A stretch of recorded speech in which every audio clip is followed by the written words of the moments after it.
नमस्कार मंडळी, मैत्रिणींनो, शोभास किचन यूट्यूब चॅनलमध्ये आपलं सर्वांचं स्वागत। आज मी बनवत आहे रश्श्याची दोडक्याची भाजी। मी बाजारातून छान पाऊस अशी दोडक्याची भाजी आणली, कारण माझ्या घरात 4 मेंबर खाणार आहेत। म्हणून मी आता प्रथम दोडकी धुवून आणि त्याची सालं काढून आणि बारीक करून घेत आहे।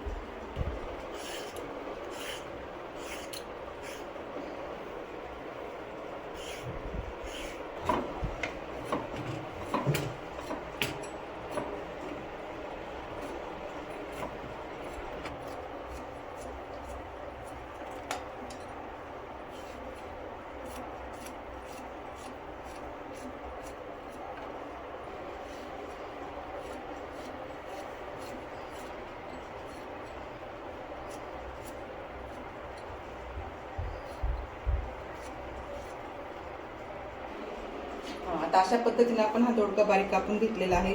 आता मी तो नळाखाली छानपैकी स्वच्छ धुवून घेते।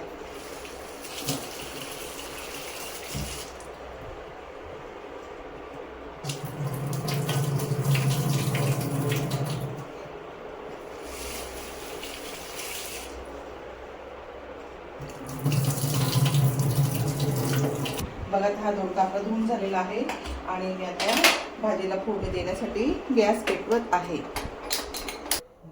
चला तर आपली कढई तापलेली आहे आणि मी आता भाजीसाठी टाकत आहे थोडंसं तेल। तेल काही जास्त टाकायचं नाही, आजकाल प्रत्येकालाच जास्त तेलाची भाजी नको असते, म्हणून मी तेल पण थोडंच टाकलं, 2 चमच फक्त।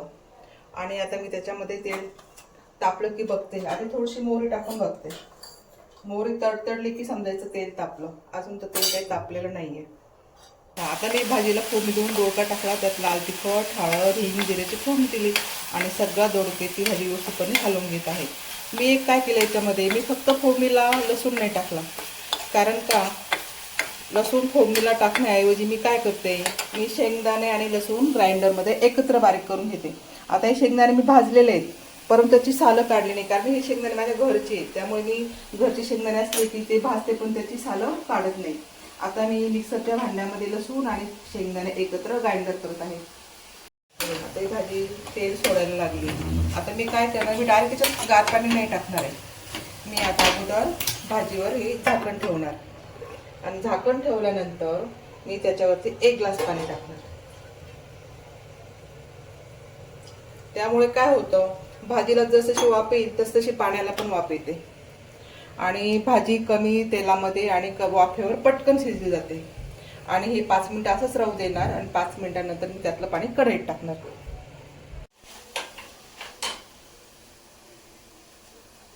आता मी शेंगदाणे आणि लसूण एकत्र मिक्सरच्या भांड्यात बारीक करून घेत आहे।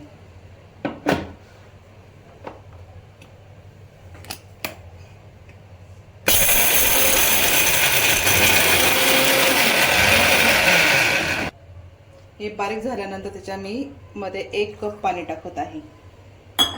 जास्त जर पाणी टाकलं तर ते मिक्सरच्या भांड्याच्या बाहेर येऊ शकतं आणि थोडं प्रमाणात ठेवलं तर ते पाणी बाहेर येणार नाही।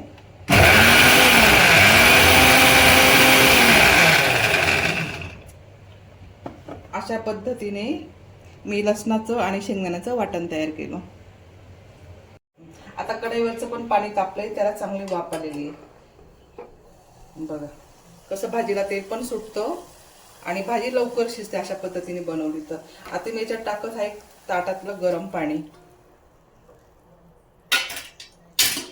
आणि नंतर मी परत एकदा चमच्याने हलवून घेणार आणि नंतर आपण जे वाटण तयार केलं ते मी त्याच्यामध्ये टाकत आहे।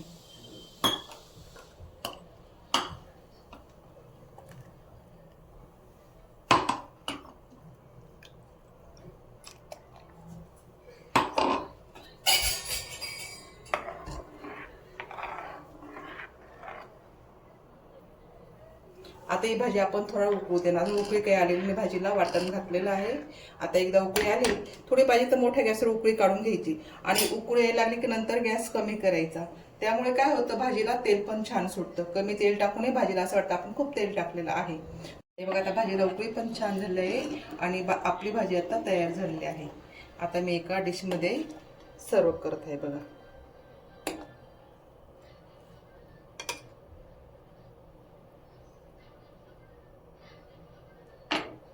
बघ, कमी तेलामध्ये आणि कशी छान दिसते भाजी बघा.